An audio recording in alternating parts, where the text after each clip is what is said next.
શ્રી ગણેશાય નમઃ. મિત્રો, આપ જોઈ રહ્યા છો યુટ્યુબ આપણી ચેનલ આવો સત્સંગમાં આપ સૌનું સ્વાગત છે. મિત્રો, આજે આ વિડીયોમાં આપણે સાંભળવાના છીએ ફાગણ માસના શુક્લ પક્ષની એકાદશી, આમલકી એકાદશી કે આમલા એકાદશી કે રંગભરી એકાદશીની વ્રતકથા તથા આ એકાદશીની પૂજન વિધિ અને ઉપાય પણ જાણીશું. જો આપને આ વિડીયો પસંદ આવે તો લાઈક કરજો, શેર કરજો. આપ આ ચેનલ પહેલી વખત જોઈ રહ્યા છો તો સબસ્ક્રાઈબ કરી લેજો, જેથી આવનાર નવા વિડીયોની માહિતી આપ સુધી તુરંત પહોંચી શકે. ધન્યવાદ. શાંતાકારમ ભુજગશયનમ પદ્મનાભમ સુરેશમ વિશ્વાધારમ ગગનસદૃશમ મેઘવર્ણ શુભાંગમ લક્ષ્મીકાંતમ કમલનયનમ યોગીભીર્ધ્યાનગમ્યમ વંદે વિષ્ણુ ભયહરમ સર્વલોક એકનાથમ. બોલો જગદગુરુ ભગવાન શ્રી લક્ષ્મીપતિ નારાયણની જય. મિત્રો, હિન્દુ ધર્મમાં એકાદશી વ્રતનું ઘણું મહત્વ છે. ખાસ કરીને આ ફાગણ માસના શુક્લ પક્ષની એકાદશી મહત્વપૂર્ણ માનવામાં આવે છે, કારણ કે આ એકાદશીમાં આમળાના વૃક્ષની પૂજા, આમળાના ફળનું સેવનનું ખાસ મહત્વ બતાવવામાં આવ્યું છે. એટલા માટે આ એકાદશીને આમલકી એકાદશી કહેવાય છે. આમળાના વૃક્ષને આમલકી કહેવાય છે. ભગવાન વિષ્ણુની સાથે આજે આમળાના વૃક્ષની પૂજા થાય છે. આ એકાદશીમાં આમળાના વૃક્ષની પૂજા કરવાનું મહત્વ એટલા માટે છે કે આ એકાદશીના દિવસે જ આમળાનું વૃક્ષ પરમપિતા બ્રહ્માજીના પ્રાગટ્યની સાથે સાથે પ્રગટ થયું હતું. એટલા માટે પણ પૂજનીય બન્યું અને આ એકાદશીનું નામ પડ્યું આમલકી એકાદશી. ભગવાન વિષ્ણુને આમળાનું વૃક્ષ અત્યંત પ્રિય છે. આપણે બીજા કોઈ વૃક્ષ જેવા કે તુલસીનો છોડ છે કે પીપળાનું વૃક્ષ છે જેની આપણે એકાદશીમાં પૂજા કરીએ છીએ, તે વૃક્ષ ઉપરથી કોઈ એકાદશીનું નામ આવતું નથી આખા વર્ષ દરમિયાન. પરંતુ આમળાના વૃક્ષની પૂજાનું મહત્વ બતાવવામાં આવ્યું છે અને આ એકાદશીનું નામ આમલકી એકાદશી એટલા માટે પણ છે કે આમળાનું વૃક્ષ તે સૃષ્ટિનું જ્યારે સર્જન થવાનું હતું ત્યારે પ્રગટ થયું હતું. જેમ ભગવાન મહાદેવના અશ્રુ બિંદુમાંથી રુદ્રાક્ષનું વૃક્ષ પ્રગટ થયું, જેમ ભગવાન શ્રી નારાયણના ચરણ કમળમાંથી ગંગાજી પ્રગટ થયા અને પૂજનીય બન્યા, એ જ રીતે ભગવાન નારાયણે જ્યારે સૃષ્ટિના સર્જનનો વિચાર કર્યો ત્યારે પરમપિતા બ્રહ્માજીની ઉત્પત્તિ ભગવાન શ્રી હરિની ડૂટીમાંથી કમળ પુષ્પ ખીલ્યું અને તેમાંથી બ્રહ્માજી પ્રગટ થયા અને તેમની સાથે સાથે જ આ આમળાનું વૃક્ષ પ્રગટ થયું. એવી પણ કથા પ્રચલિત છે કે જ્યારે પરમપિતા બ્રહ્માજી સૃષ્ટિના સર્જન માટે લીલા માટે તૈયાર થયા, પરંતુ તેમને કંઈ સૂઝતું ન હતું. ત્યારે તેઓ શું કરે તેનો ખ્યાલ આવતો ન હતો. ત્યારે આકાશવાણી થઈ કે તમે ભગવાન શ્રી નારાયણની ભક્તિ કરો. ભગવાન શ્રી બ્રહ્માજીએ ભગવાન શ્રી ઋષિકેશ પ્રભુની પૂર્ણ શ્રદ્ધા ભક્તિથી, વિશ્વાસથી, મનથી ભક્તિ કરી અને ભગવાનની પૂજામાં એટલા તલ્લીન થઈ ગયા, મંત્ર જાપમાં એટલા તલ્લીન થઈ ગયા, સમાધિસ્થ થઈ ગયા કે તેમની આંખોમાંથી અશ્રુ બિંદુ ટપક્યા. જે અશ્રુમાંથી આ આમળાનું વૃક્ષ પ્રગટ થયું. આવી માન્યતા છે, માટે પણ આમળાનું વૃક્ષ તે પૂજનીય છે. ત્યારે ભગવાન શ્રી નારાયણ પ્રગટ થયા અને બ્રહ્માજીને આશીર્વાદ આપ્યા. ત્યારબાદ બ્રહ્માજીએ સૃષ્ટિનું નિર્માણ કર્યું. ત્યારે સર્વે દેવી દેવતા, ઋષિગણ, મનુષ્ય જોવા લાગ્યા કે આ વૃક્ષ શેનું છે, આ શું છે. ત્યારે આકાશવાણી થઈ કે આ વૃક્ષ આમલકી છે, માટે આ આમળાનું વૃક્ષ સ્વાસ્થ્યવર્ધક હોય, પાપનાશક હોય, તેમની પૂજા કરો. ત્યારથી આ આમળાના વૃક્ષની પૂજાનું મહત્વ દર્શાવવામાં આવ્યું છે. આપણા ઋષિમુનિઓ કે જે આયુર્વેદ દ્રષ્ટા હતા, ચ્યવન ઋષિ છે વગેરે, તેઓએ પણ આમળાના વૃક્ષના મહત્વને દર્શાવ્યું છે અને ચ્યવન ઋષિએ તો ચ્યવન પ્રાસ પણ બનાવ્યું છે જેમાં આમળાનો ભાગ રહે છે, જે રક્ત શોધક છે. આયુર્વેદની દ્રષ્ટિએ આમળાનું સેવન કરવાથી શારીરિક કષ્ટ સમાપ્ત થાય છે અને નવી ચેતના ઉત્પન્ન થાય છે. જે લોહીની શુદ્ધિ થવી, કોઈ અંગોમાં કોઈ પણ ખોટખા પણ હોય તે ધીરે ધીરે શાંત થઈ જાય છે, મટી જાય છે. આમળાના સેવનથી આંખોમાં તેજ વધે છે, શરીરમાં જોશ અને તંદુરસ્તી રહે છે. અને આરોગ્ય પ્રાપ્તિ અર્થે આમળાના સેવનનું આપણા આયુર્વેદિક શાસ્ત્રમાં પણ ઘણો ઉલ્લેખ બતાવવામાં આવ્યો છે. એટલા માટે પણ આમળાનું વૃક્ષ પૂજનીય છે. આમલકી એકાદશીના દિવસે એક બીજો ઉત્સવ પણ મનાવાય છે.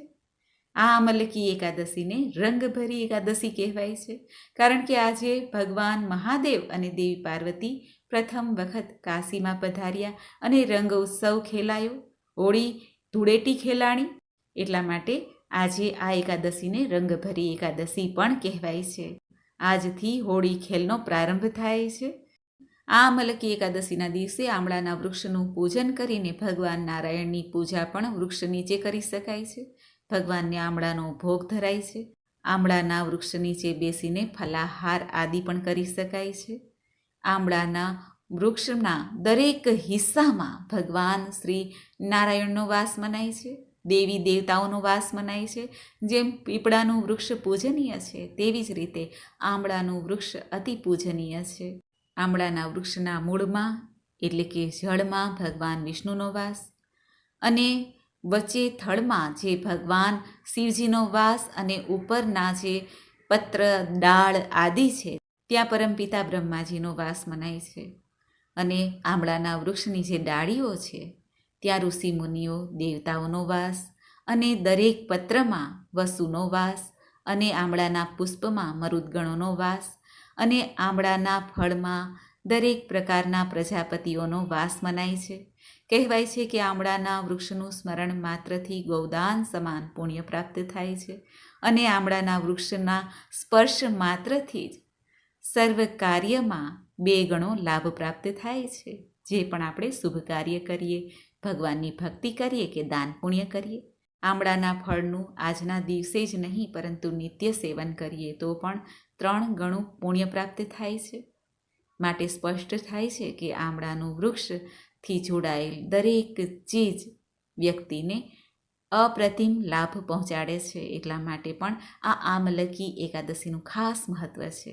આપણા ઋષિ મુનિઓએ પાપ પુણ્ય સ્વર્ગ નર્ક આદિનો વિચાર ધ્યાનમાં લઈને મનુષ્યને સારા માર્ગે ચાલવા માટે, સારા કર્મ કરવા માટે વ્રત જપ તપનો જે સૂચન કરેલું છે તેમાં એકાદશીનું ઘણું મહત્વ છે.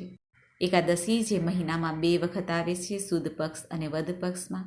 વર્ષની 24 એકાદશી થાય છે, અને જ્યારે પુરુષોત્તમ માસ આવે છે ત્યારે 2 એકાદશી એ માસની કુલ 26 એકાદશી થાય છે. આ 26 એકાદશીના સ્વામી ભગવાન શ્રી હરિનારાયણ છે. જે ભક્તો આ 26 એકાદશીનું વ્રત ન કરી શકે તે દેવ ઉઠી એકાદશી અને દેવ પોઢી એકાદશીનું વ્રત કરે તો પણ સર્વે એકાદશીનું પુણ્ય પ્રાપ્ત થાય છે. એકાદશીનું વ્રત એવું છે કે જેમાં ભગવાન નારાયણની સમીપ જવાનો મોકો મળે છે.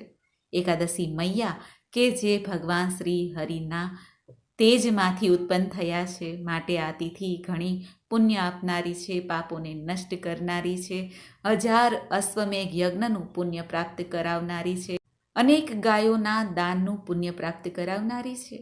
જે આપણે ધનથી સેવા નથી કરી શકતા તે આપણે પ્રભુ ભક્તિથી, મનથી, હૃદયથી પ્રભુની સેવા દ્વારા એ મનોવાંછિત ફળને પ્રાપ્ત કરી શકીએ છીએ. એવી શુભ ને મંગલકારી આ એકાદશી છે. હવે આપણે જાણી લઈએ આ એકાદશીના દિવસે પૂજન વિધિ કેવી રીતે કરવી. આમલકી એકાદશી કે રંગભરી એકાદશીના દિવસે સવારે વહેલા ઉઠીને સ્નાનાદિથી પરવારીને શુદ્ધ વસ્ત્ર ધારણ કરવા, આપણા ઘરના મંદિરમાં બિરાજમાન પ્રભુની સામે આવીને પ્રભુના મંત્ર જપ કરતાં કરતાં મંદિરની સફાઈ કરી લેવી, ઘરની સફાઈ કરી લેવી, અને ત્યારબાદ સંકલ્પ અવશ્ય કરવું કે આ એકાદશીનું વ્રત આપ કેવી રીતે કરવા માંગો છો. એકાદશીનું વ્રત 3 પ્રકારે થાય છે. એક તો નરણા કોઠે, જેમાં જલ પણ ગ્રહણ કરાતું નથી. બીજું છે ફલાહાર લઈને, જેમાં ચા, દૂધ, કોફી, ફલ ફલાદી, સૂકો મેવો આદિ લઈ શકાય છે. ત્રીજું છે એક ટાઈમ ભોજન, જેમનું શરીર સાથ નથી આપતું, જેઓ વ્રત કરી શકતા નથી, વૃદ્ધ અથવા નાના બાળકો હોય, અથવા જેમને કામ ઘણું રહે છે, જે કામ કરવાથી ભૂખ લાગતી હોય, એવા લોકો પણ આ વ્રતમાં એક ટાઈમ ભોજન સાંજના સમયે કરે, જેમાં સાત્વિક ભોજન લેવાનું છે, લસણ ડુંગળીનો ત્યાગ કરવાનો છે, રાંધેલા ભાતનો ત્યાગ કરવાનો છે. પરંતુ બારસના દિવસે જ્યારે પારણા કરીએ ત્યારે રાંધેલો ભાત અવશ્ય ખાવો જોઈએ. આ એકાદશીમાં ખાસ કરીને ભગવાન શ્રી નારાયણનું પૂજન થાય છે. એટલે આપણા ઘરના મંદિરમાં જે ભગવાન શ્રી નારાયણનું સ્વરૂપ હોય તેની પૂજા કરવી જોઈએ. ધૂપ, દીપ, નૈવેદ્ય, ગંગાજલ, ચોખા, કાચું દૂધ, મધ, શ્રીફળ આદિથી ભગવાન શ્રી હરિનો અભિષેક કરાય છે. અને આજે ખાસ શિવ મંદિરમાં જઈને અથવા ઘરમાં પણ આપણે નાનકડું શિવલિંગ હોય તેની પણ પૂજા થાય છે. ભગવાન શિવ અને દેવી પાર્વતીની પણ ભગવાન લક્ષ્મીપતિની સાથે પૂજન થાય છે. કારણ કે આ એકાદશી બંને દેવોને સમર્પિત છે. ભગવાન શ્રી નારાયણને અને ભગવાન શ્રી મહાદેવનો પણ ઉત્સવ મનાવાય છે. ભગવાન શિવજીના શિવલિંગ ઉપર આજે બિલ્વપત્ર, ભાંગ, ધતુરો, કાચું દૂધ, દહીં તથા ઘી અને શેરડીના રસથી અભિષેક થાય છે. દક્ષિણા સમર્પિત કરાય છે. ધૂપ, દીપ, નૈવેદ્યથી બંને દેવતાની પૂજા થાય છે.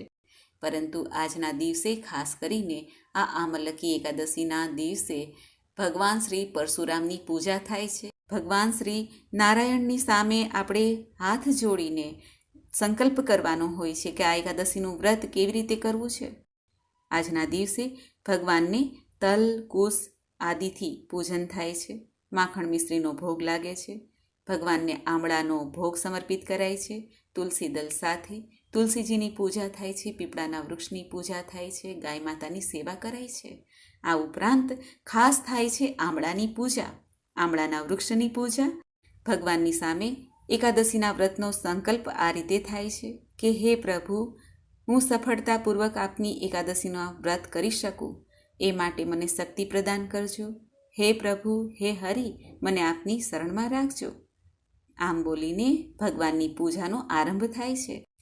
ભગવાનની પૂજા સંપન્ન થઈ જાય પછી આમળાના વૃક્ષની પૂજા કરાય છે. સૌથી પહેલાં આમળાના વૃક્ષ પાસે જઈને ભૂમિની સફાઈ કરાય છે. ગાયના ગોબરથી લેપન કરીને પવિત્ર કરાય છે. ત્યારબાદ આ વૃક્ષની જડમાં એક કળશની સ્થાપના કરાય છે. કળશમાં સર્વે દેવતાઓ, તીર્થો, સાગરોને આમંત્રિત કરાય છે. કળશમાં સોપારી, પૈસો, સુગંધી, દુર્વા, ઘાસ, કુમકુમ આદિ પધરાવીને 5 પાલવ રખાય છે, 5 પલ્લવ રખાય છે. ત્યારબાદ તેની ઉપર એક પાત્રમાં અનાજ રાખીને તેની ઉપર ભગવાન શ્રી નારાયણના છઠ્ઠા અવતાર પરશુરામના સ્વર્ણની મૂર્તિ, માટીની મૂર્તિ કે પછી ધાતુની મૂર્તિ સ્થાપિત કરાય છે. ભગવાનની સામે ધૂપ, દીપ, નૈવેદ્ય આદિથી પૂજન થાય છે. વિધિવત રૂપથી પરશુરામ ભગવાનની પૂજા કરીને રાત્રિના સમયે જાગરણ કરાય છે, ભજન કરાય છે, પ્રભુ સ્મરણ કરાય છે.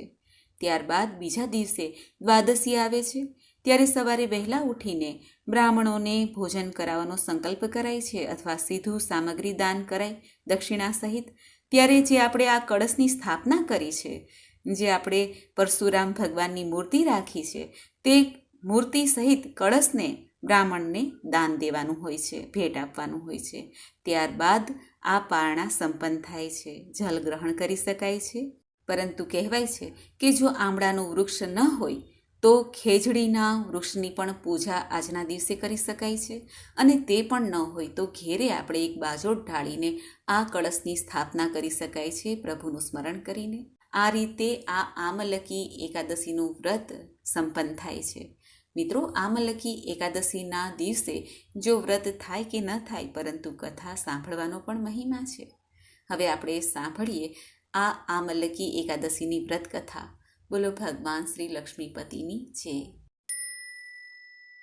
માંધાતા રાજા ઋષિ વશિષ્ઠજીને કહે છે, હે પ્રભુ, હે બ્રહ્મન, જો તમે મારા પર પ્રસન્ન હો તો એવા વ્રતની કથા કહો જેનાથી મારું કલ્યાણ થાય, મારા પાપનો નાશ થાય.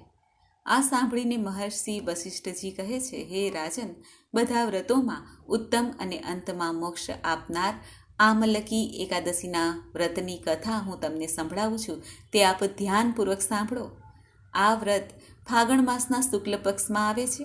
આ વ્રતના ફળથી સમસ્ત પાપ નષ્ટ થાય છે. આ વ્રતનું પુણ્ય 1000 ગોદાનના ફળ બરાબર છે. આ અંગે હું તમને એક પૌરાણિક કથા કહું છું, તે તમે સાંભળો. વૈદિક નામનું એક નગર હતું. એ નગરમાં બ્રાહ્મણ, વૈશ્ય, ક્ષત્રિય, શૂદ્ર ચારેય વર્ણના આનંદપૂર્વક રહેતા હતા. એ નગરમાં ચૈત્રરથ નામના ચંદ્રવંશી રાજા રાજ્ય કરતા હતા. એ રાજ્યમાં કોઈ પણ દરિદ્ર તથા કંજૂસ ન હતા. બધા વિષ્ણુ ભક્ત હતા, વૈષ્ણવ હતા.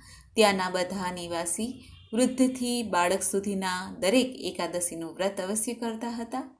એક સમયે ફાગણ માસના શુક્લ પક્ષની આમલા નામની એકાદશી આવી. એ દિવસે રાજાથી લઈને પ્રજા સુધી, વૃદ્ધથી લઈને બાળક સુધી બધાએ હર્ષ સહિત આ એકાદશીનું વ્રત કર્યું. રાજા પોતાની પ્રજા સાથે મંદિરમાં આવીને કુંભ સ્થાપન કરીને ધૂપ, નૈવેદ્ય, દીપ, પંચરત્ન, છત્ર આદિથી ધાત્રીનું પૂજન કરવા લાગ્યા. હે ધાત્રી, તમે બ્રહ્મ સ્વરૂપ છો, તમે બ્રહ્માજી દ્વારા ઉત્પન્ન છો, સમસ્ત પાપોને નષ્ટ કરનાર છો, તમને નમસ્કાર છે. હવે તમે મારો અર્ધ્ય સ્વીકાર કરો. તમે શ્રી રામચંદ્રજીના દ્વારા સન્માનિત છો. હું તમને પ્રાર્થના કરું છું કે મારા સમસ્ત પાપોનું હરણ થાય. એ દેવાલયમાં રાત્રિએ બધાએ જાગરણ કર્યું. રાત્રિના એ સમયે એક શિકારી ત્યાં આવ્યો. તે મહાપાપી તથા દુરાચારી હતો.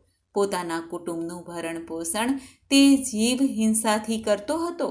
તે ભૂખ તરસથી અત્યંત વ્યાકુળ હતો. થોડું ભોજન મેળવવાની ઈચ્છાથી તે મંદિરના એક ખૂણામાં બેસી ગયો.